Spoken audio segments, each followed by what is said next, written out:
We are here in Kotor, Montenegro, and this is a walled city. These walls were built during the Middle Ages to protect the citizens of the city from invasion, and as long as they lived behind intact walls, they had a sense of comfort, security, peace, and control. Now, humans build emotional walls for the same reason. We build walls to protect ourselves from other people. And as long as we live behind emotional walls, we think that we're safe, secure, and in control. Now, why do people build emotional walls? It's because they're afraid that other humans will make them angry or make them fearful or basically hit their emotional buttons and cause them to overreact. Here's the problem. When we build emotional walls, it separates us from other people who we think are the threat. The issue is, the pain that we're feeling, the buttons we have, are in our emotional baggage, and that we wall in inside the walls. So we actually build emotional walls to create a prison where we are locked in with the sources of our pain, our emotional baggage.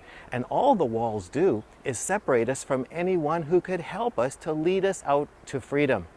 But we think that by having walls and separating ourselves from other people that we're in control, just because no one is stepping on the landmines inside our emotional baggage. But in fact, we have just made it worse, and we've created a prison for ourselves. Now, how do you tell if you have built high emotional walls? Well, do you notice that you're uncomfortable around people? You don't relax when you're in conversation. You're always very guarded when you're with other people. And how do you tell if you're with someone with high emotional walls?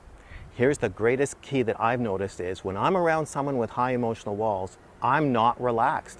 They don't relax me because you can feel the distance. You can feel them pulling back.